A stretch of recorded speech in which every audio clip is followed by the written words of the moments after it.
And so with that, I'd like to now jump into the graduate student panel.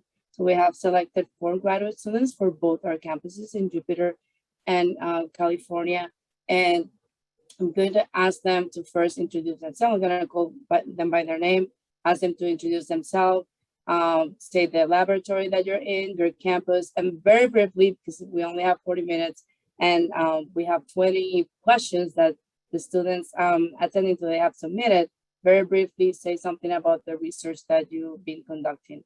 So I'm going to be calling you as you appear on my screen. So I'm going to be starting with you, Sarah. Welcome. And again, so you want to introduce yourself. Hi, everybody. My name is Sarah Singh, and I'm a first year at the California campus of Scripps Research Institute. And I'm currently in Dr. Eric Zaria's lab in the Department of Molecular Medicine. So in his lab, he focuses on alcoholism and addictive disorders. But my project is actually on post-traumatic stress disorder in neonatal pups. Thank you. Now I have Lucas Flugo. Good work with the German there, Rosie. Hi, I'm Lucas Flugo, as was just said. I'm on the Florida campus, so the other side of the country. I work in the lab of Dr. Ben Shen, doing natural products research, in essence, sort of exploring the various chemicals that bacteria make and what they do. Thank you, Lucas. And now, Aleix Navarro Garrido. Thank you so much, Rosie. So my name is Aleix. I'm a first-year student in the California campus, and I'm doing a rotation in Dr. Bruni Felding lab, and I'm working on breast cancer research. Great. And now, Josie Column-Lapetina. Hi, everybody. I'm Jose. I'm a second-year student here at the Florida campus at Scripps. I'm in Dr. Courtney Miller's lab, where we study the circuit and molecular dynamics that underlie memory-based disorders like post-traumatic stress disorder and substance use disorder. And we try to leverage the knowledge gained from that to develop therapeutics. Great. So I tried to organize the questions in the order of steps. So I'm going to start with application. That's not to say that at the bottom we don't have another applications question. But so the first question for you is, how did you figure out what you wanted to research, and how much research experience was necessary for you before you decided to commit to a PhD? And if you feel like you want to answer a question, go ahead and do so. I'm going to start again, just do it in order with Sarah, and then we can go around. So I actually had a good amount of research experience that kind of helped guide me in figuring out what I wanted to pursue in grad school. So I started off in a microbiology lab studying antibiotic resistance, and that I figured out that it wasn't what I was really passionate about, but it was still a good experience to have, because in that lab, I had my own project and I had the opportunity to present at different conferences. And so being able to present, being able to learn about what I was studying, really understand what I was studying, and then present it to other scientists and other students helped me realize that I really like science. I really like talking about my science with others. And that helped me decide that grad school was something that I wanted to pursue. But it wasn't until I did a summer program, and I had requested to be in a cancer biology lab, but they put me in a neuroscience lab, and was kind of scared because I had no experience in neuroscience. But being thrown into something that I had no experience in and being forced to learn and have a project and something I didn't really know much about helped me realize that I do like neuroscience, and that's why I'm pursuing it now. And yeah, so I think you just have to try to stick your fingers in as much as you can to figure out what you like and what you don't like, and discover what you're most passionate about. Great. Lucas, would you want to answer this question too? Yeah, I'll keep it brief. For me, I was fortunate as well to have a variety of experiences, not just in terms of research theme, like Sarah said, but also kind of position. So, for example, I worked as a summer intern tech, whatever you want to call it, at an industrial company up in Minnesota, where I'm from. And then I also had the chance to do academic research. And, being introspective and analyzing the difference between those two, comparing what I liked about one position, what I didn't like about the other position, in addition to, of course, I like organic chemistry, I don't like this, that kind of thing, was really key to sort of highlighting what aspects I like. And then from there, you can kind of take out your list of what you like and don't like, take out your list of what, say, a PhD is, and see if they match up. So for me, they did made a lot of sense, but of course it'll vary from person to person quite a bit. Great. Aleix? Yeah. So in my case, I always knew that I wanted to do a PhD, but after finish my undergrad, I felt that I needed to have more experience in the lab and gain more knowledge on scientific topics that I really like to discuss before doing my PhD. So that's why I decided to do a master's degree first. So I did my master's at UCSD working on renal physiology. And after my master's, I joined the same lab as a lab assistant. And after that, I feel that I was ready and I was well prepared for a PhD. So in my case, I think I took the right decision to do a master's degree, but I think that this really depends on the person. And the only thing that I would say is to apply to grad school when you think you are confident and when you think you have the laboratory experience necessary to do a PhD and commit for 5 years. Great advice. And Jose? I took a very different, much less informed approach. During undergrad, I kind of went with whatever smelled good, so to speak. I had some professors whose research topics I was very interested in, so I spoke with them, see what kind of research they did.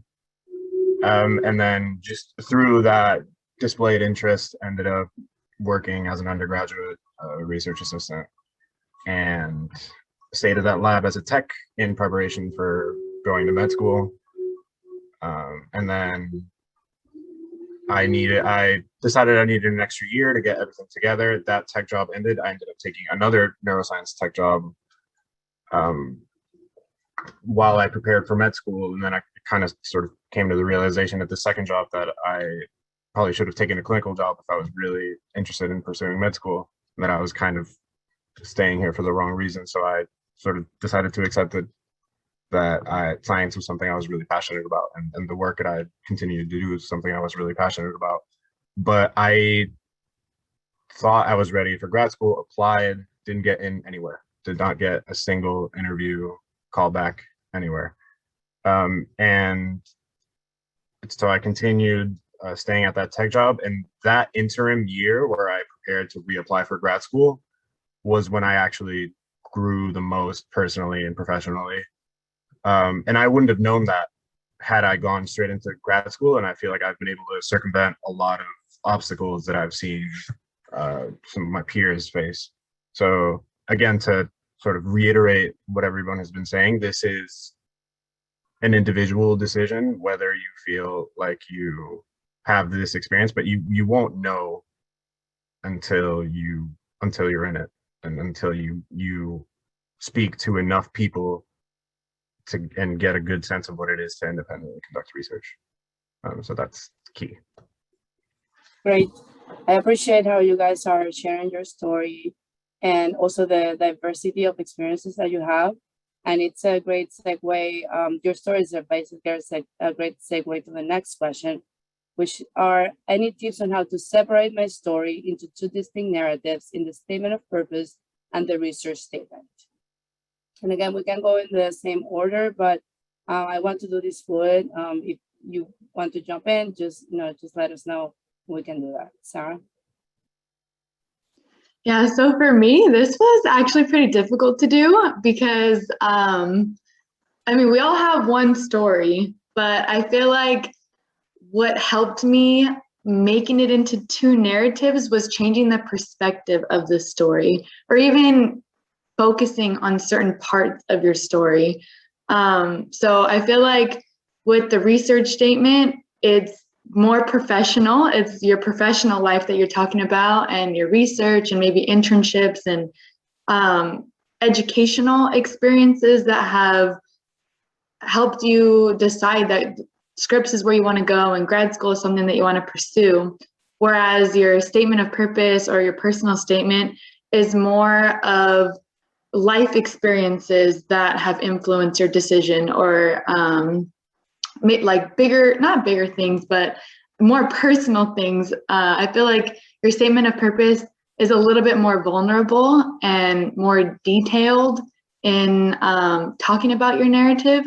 So it really just depends. Some advice I have for writing these essays is just having as many eyes as you can on these essays to get as much feedback, because one person can give you feedback, another person is going to give you totally different feedback, but it's really helpful to take everyone's feedback and kind of help morph these statements into, or like in a way that really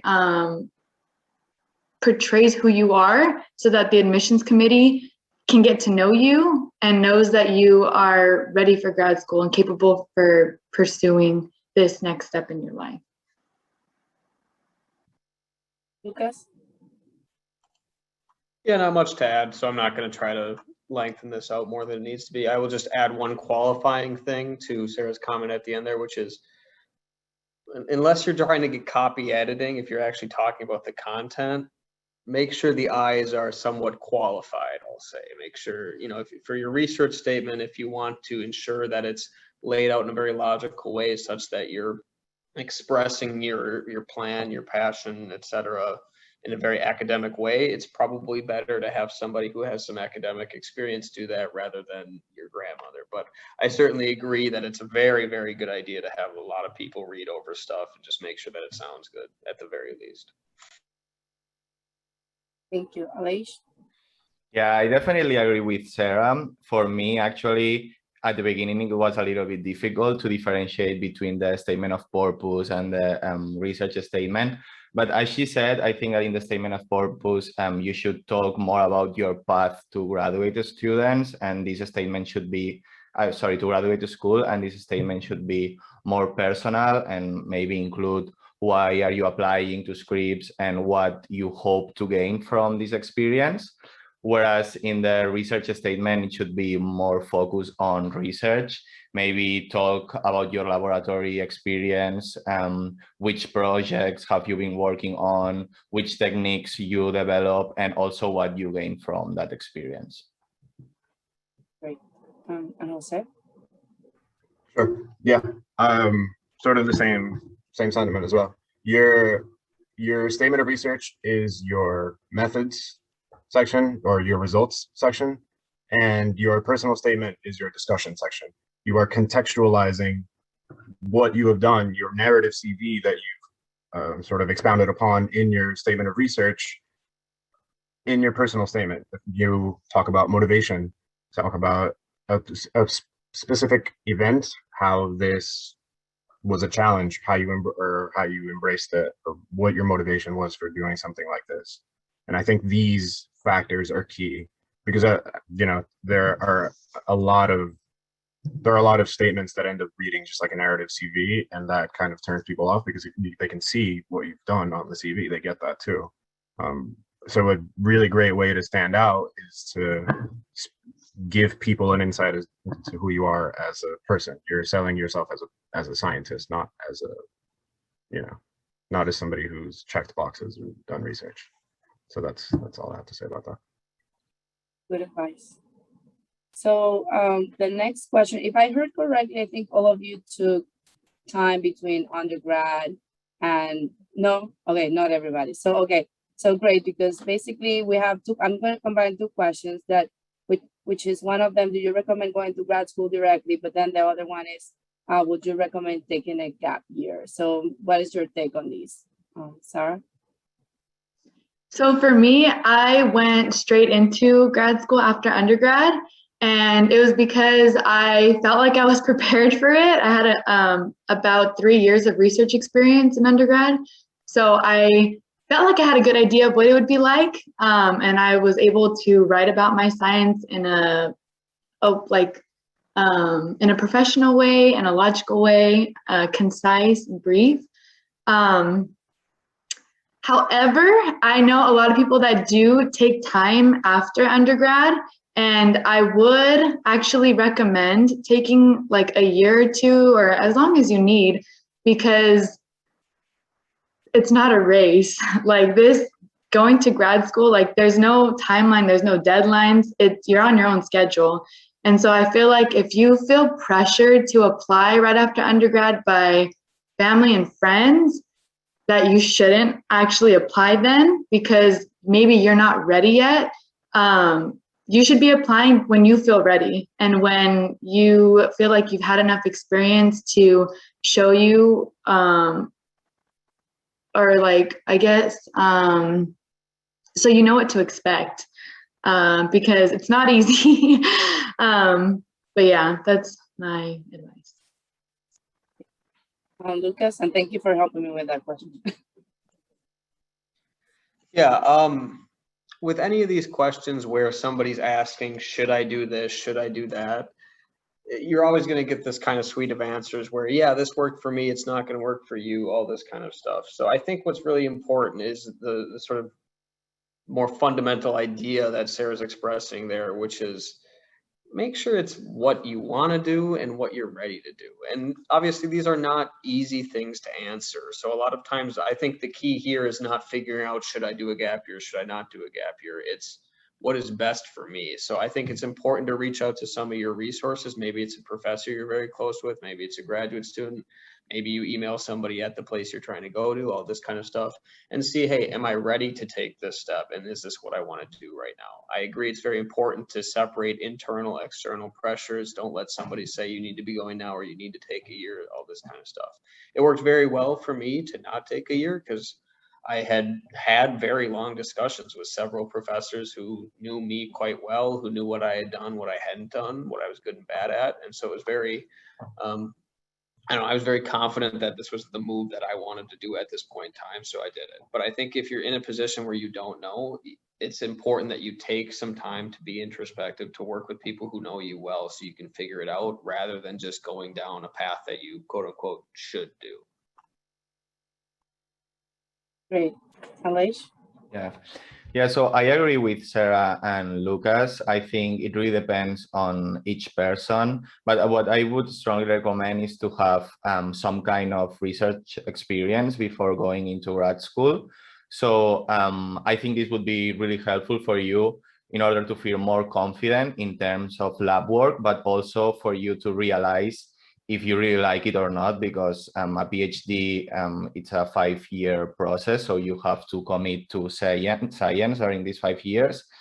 And as I mentioned before, in my case, I didn't have much research experience after graduating from my undergrad. So I decided to do a master's degree to have more experience in the lab. But I think it depends on the person. So for example, maybe someone has done a lot of research during their undergrad and doesn't need to spend maybe another 1 year working as a lab assistant or doing a master's. So yeah, I think that this really depends on the background of each person. And if you feel confident of doing a PhD, just go for it after the undergrad, or if not, then take a gap year working as a lab assistant and gain this research experience that might be very helpful for the PhD. Jose?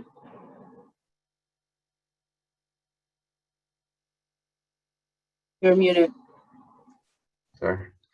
I think there are skills that are really important toward graduate success that are very difficult to learn during undergraduate research experiences, especially just professional initiative and the very crucial skill of doing things before you're asked to do them. And these are difficult to acquire straight out of undergrad. Obviously, this is a very personal decision. I would never tell anybody explicitly what to do. I found it very helpful to take time off and work as a technician. Also, it gave me a bit of financial security for the transition, which I found personally very important. Is an important factor when considering continued education. Great, thank you. There are more questions about, how you can tell that you really want to go to grad school and so on. But I want to move on topics and talk more about now Scripps. There are a few questions about your experience here at Scripps. So I'm going to combine, this is going to be a long question, but then you can kind of choose the topic, how you want to address it. So the next question is, why did you choose to attend Scripps? What is your favorite part about studying at Scripps? And how would you describe your lab? What research excites you most here?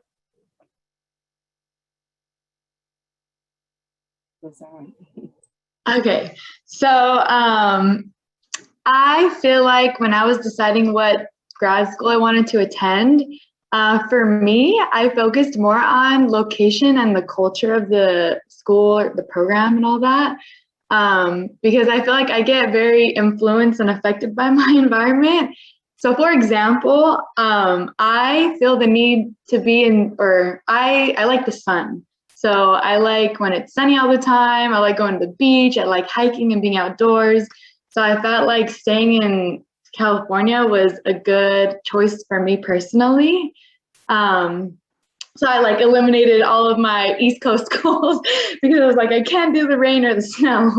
But then with lab culture and program culture, all of our interviews were virtual. So for me, I just really paid attention and was observant in how grad students interacted with each other and with the PIs and with the admissions committees and all of that. Like, how friendly was everybody to each other? How, I guess, how not personal, but not super surface level conversations. Like, people were actually like talking about their lives or like their pets or different things like that. It wasn't just like, oh, how are you? It went a little deeper than that, even at the recruitment events that I went to for Scripps. So that stood out to me a lot. And I wanted to be somewhere where a lot of the grad students like hung out with each other, because having a strong community when you're in grad school is really important, because you need a good support system. So that was part of why I picked Scripps, and why I feel like I'm doing good at Scripps is I have friends and I feel like I feel supported. But yeah, the other questions, what research excites me, was that part of it? Yes. Yeah. So I really wanted to pursue neuroscience. And so there's a lot of neuroscience labs at Scripps. They have their own building, and there's a ton of PIs that are working on different aspects of neuroscience, whether it's computational, electrophysiology, behavioral, molecular. There's a lot. And so it's super easy to have, or it's really nice that there's such a diverse, there's a lot like diverse options for you to kind of choose from and figure out what kind of science do you want to be doing for a particular discipline that you're interested in. I know Scripps, they have a lot of chemistry labs, chemical biology. Personally, I'm not interested in that, but if you are, there's a lot of options. Yeah. Great. Lucas? Yeah, it's all about fit, right? And you hear this term all the time, and it's kind of like, what does it mean? Well, it doesn't really have a specific meaning. So I was doing a lot of online research and kind of interacting with my network at my college where I was, and asking like, hey, you know, I'm interested in the work they're doing here. What's your opinion on that? Like, does that match well with my skill set? Again, all this kind of stuff, just really working your network that you have and utilizing the resources you have to figure out what's going to work for you. So I knew from the scientific perspective, there was a lot of options at Scripps that were going to, at the very least, be interesting to me, if not absolutely enthralling, like what I'm doing right now is, you know. So from that perspective, that's, you know, that's something you can kind of figure out on your own. But I think when you actually start to get to how did I know this was the right spot? What's the culture? Like, how would I describe it? What's my favorite part? It comes down to, you actually do have to get some sort of connection with the people there. I was fortunate. We're kind of the COVID cohort here, Jose and I at least. But so we snuck in with the interview weekend right before all that kind of stuff. So I got to come down here, and some of what Sarah's saying is resonating with me as well. Just kind of interacting with the graduate students and seeing their demeanor, how they're kind of relating, not just to each other, but to their research, their work-life balance, all this kind of stuff, matched with what I wanted. And then, I don't know, it's very difficult to put into a specific word and enunciate, or I should say, like, spell out exactly which aspects were very important to me, but you get an impression and you go off of that impression. And for me, that sold it for me, I guess.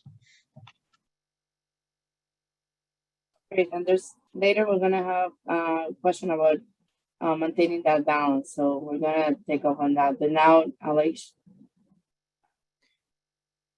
So what do you want me to answer? Well, no, with the first question, but I was just Oh. making a comment that that's Okay. something that students also ask about too. But your experience at Scripps.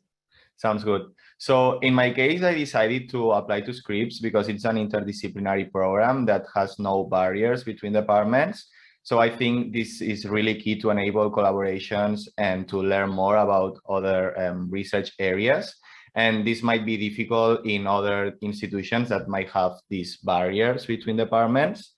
And another thing that I like from Scripps is that it really fosters diversity. And I think it is very important to work with people from all around the world and from different backgrounds, because I think that this really boosts science because it allows you to see an approach from different point of view. And this is key to answer scientific questions and meet common goals. So that's a good point that I took into account to decide about Scripps. And of course, as Sarah mentioned, I love the location. As I mentioned before, I've been at UCSD working for 1 year as a lab assistant. So I've been living in La Jolla and I love this place. So I knew it would be very nice spending 5 more years of my life in San Diego. Great, thank you. And Jose? I didn't even know Scripps had a graduate program. I messaged one of the PIs here about a research question, and she said that there was a graduate program at Scripps and that I should check it out. She's my PI now, but I've been in her lab for a year. So it was very fortuitous that I just happened to stumble upon a researcher who had an opening in work that I was very passionate about. Obviously, I had other alternatives, so it ultimately came down to a multitude of factors. One, I wanted to be close to home. I'm from Puerto Rico, so it's kind of an easy trip that I can make frequently. I do enjoy having my family as close as proximity will allow. That was big to me. I wanted to have that sort of network support if I needed it. I also wanted to heighten the translational value of my research, and that is something of a unique aspect at Scripps, or at least the department or the PI I chose, because she has a dual professorship in neuroscience and molecular medicine. So I get that neuroscience research that I wanted, and I get exposure to the development of treatments. That was incredibly appealing to me scientifically. And then personally, I found that the quality of student life here was a lot better than other places, sort of to echo the sentiment of all the other grad students. When students are happy, this is really palpable, and it comes across when you interact with them. And that's something I felt immediately when interacting with students, and when interacting with the people in the lab. I actually really enjoy coming into work every day because the PIs I'm under take an active role in shaping the culture of the lab.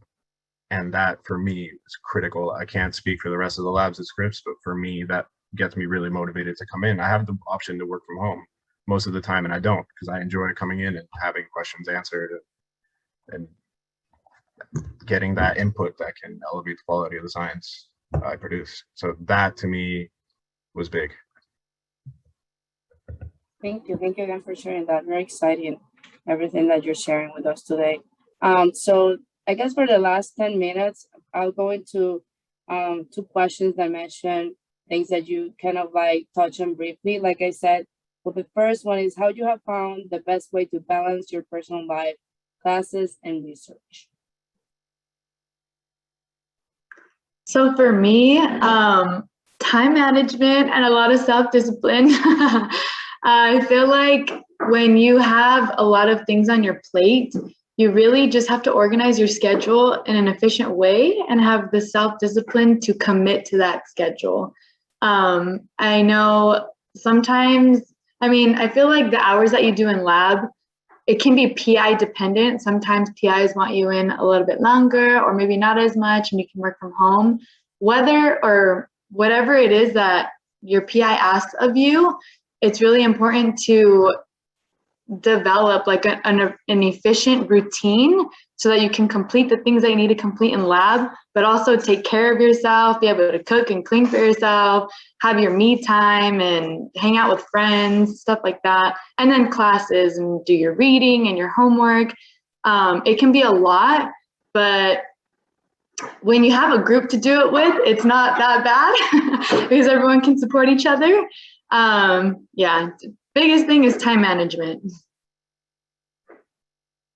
And you can almost treat the time management as sort of like a scientific process, kind of experimenting with what works for you, what doesn't work for you. So definitely towards the beginning when I was in the classes and, starting off the research with a lot of stuff I needed to learn on the side for that, it was tough. This is not something that's just going to click and be super easy for anybody that comes into this sort of situation. But you go through it, you figure it out, you see, okay, well, this works for me, this doesn't work for me.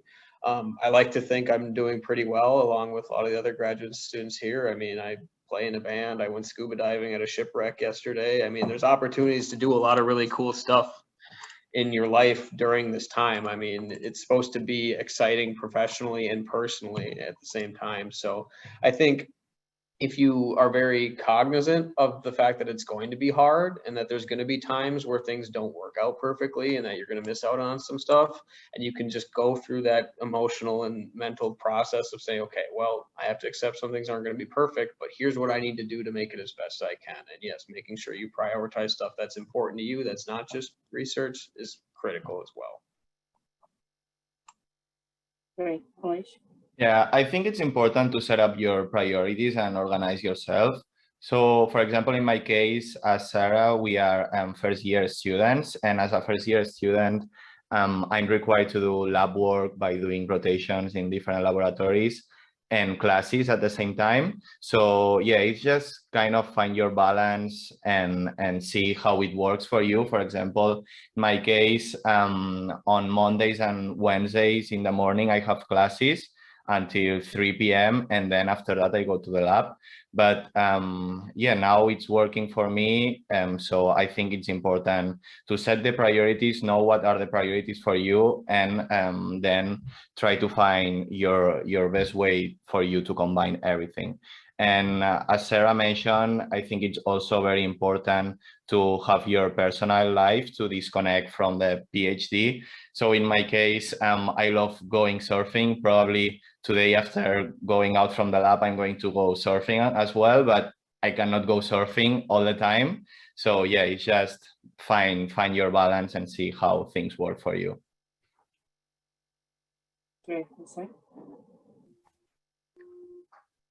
I am a bit of a perfectionist, so it was a great struggle initially for me to understand that the quality of my work will not always be 100%, and there is an important skill in identifying when you can devote a little less than 100% to things, and that'll help you a bit efficiently triage tasks. Because, if you're taking, for example, if you're taking a grade class pass fail and you're devoting more time to that class than you need to get the grade you need to pass, then that's time you could be devoting to something else. I have prioritized myself and my well-being, and so the mentality that I go about my day with is that I need to cross every single T and every single I, because that's the only way that I'll get to enjoy life outside of lab. So that motivates me to be as efficient as possible in working. And another thing was that I had routines that I was trying to establish and cling to, because when I couldn't follow these routines and I find myself without time for these routines, it gave me a lot of anxiety. So I tried to transition these routines to more habit-like behavior, or it's like, I don't need to get home from work, go to the gym, make dinner, and then study, and then go to bed every night. I could switch these around in order, as long as I get them done at some point, then that's fine. And that flexibility that graduate education affords you really encourages you to restructure things as you will. So, you know, it is a balance of trying to, of sort of like triaging things and routinely checking in with yourself. What do I need to do? What is the highest priority item on this list of things that I have to do? And then address that as concertedly as you can, and then move on, because that's the only way you get to enjoy life outside of lab. And that's what I'm here to do. Right. So another thing that I think you guys touched upon when you were talking about the strength of Scripps, or the things that you like at Scripps, is the scientific diversity and how the interdisciplinary aspect of the research here. So the next question is, how does designing an interdisciplinary research project and what does interdisciplinary research or interdepartmental cooperation look like on a daily basis for you? So I haven't experienced this yet at Scripps just because of the nature of my project, but I do know in my lab, there is a lot of collaborations with other labs. And so not for me, but for other people in my lab, what their daily collaborations look like is borrowing chemicals or like borrowing equipment, and even looking at results for certain experiments that we've done to compare with theirs, or ask them how they interpreted certain things. The way that our office space is set up is my lab is right next to like 2 to 3 other labs. So we're always like talking to each other, and like whether it's about like personal life or like science and our results or whatever it is, that happens a lot. And I know in the neuroscience center, the Doris Neuroscience Center, all of those labs, they're open benches. So you could walk to like other labs and talk to other people about what they're working on, or if you need help with something. I know it's super easy to get help from other people and collaborate.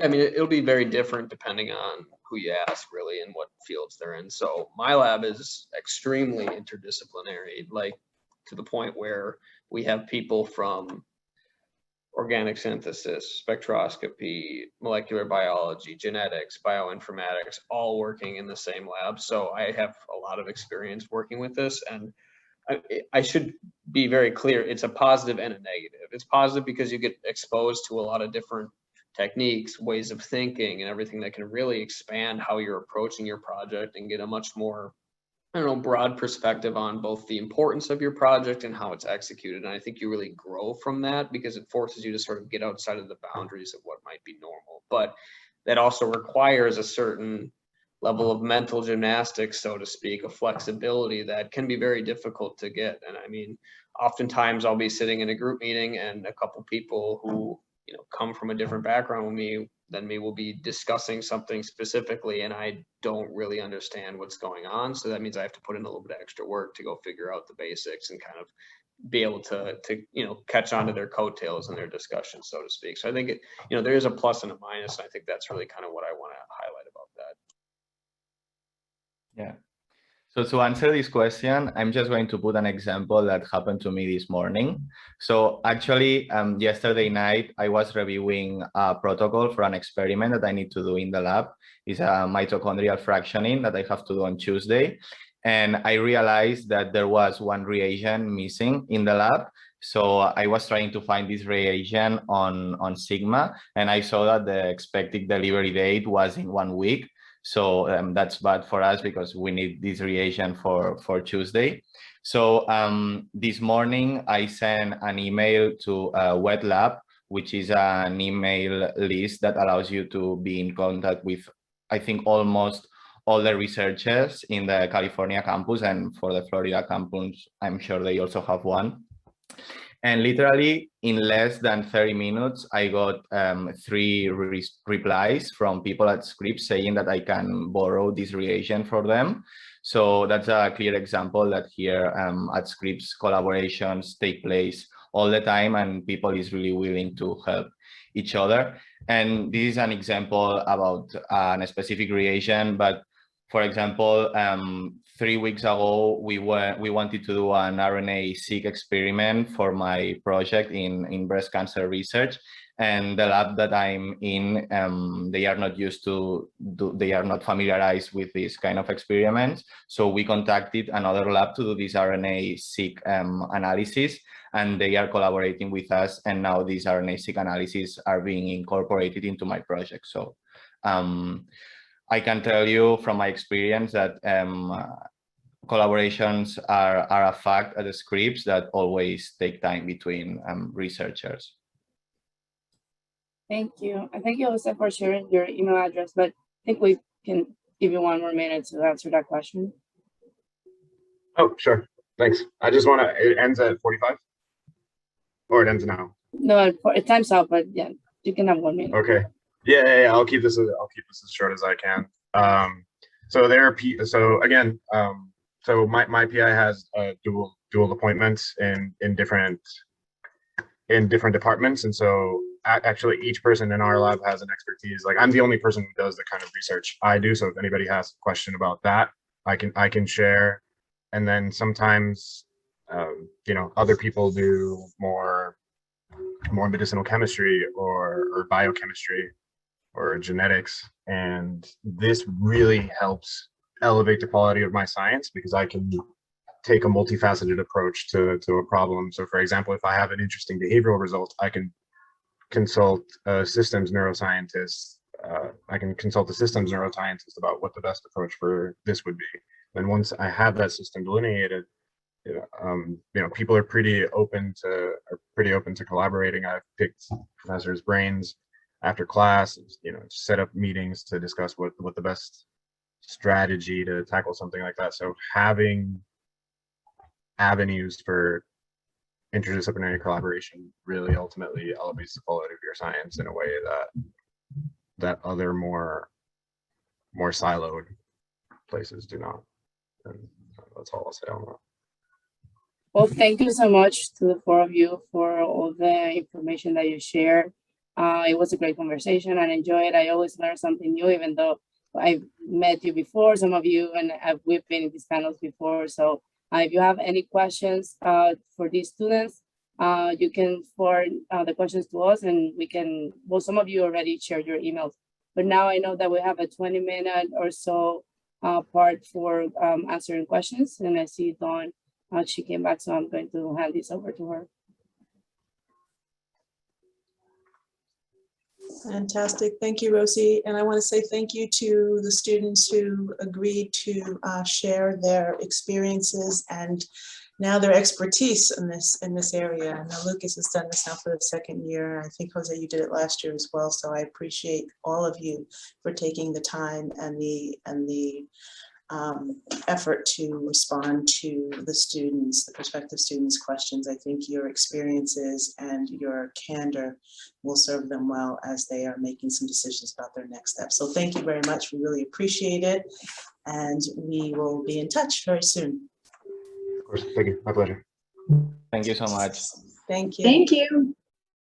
Good luck, everybody. Bye-bye. Bye.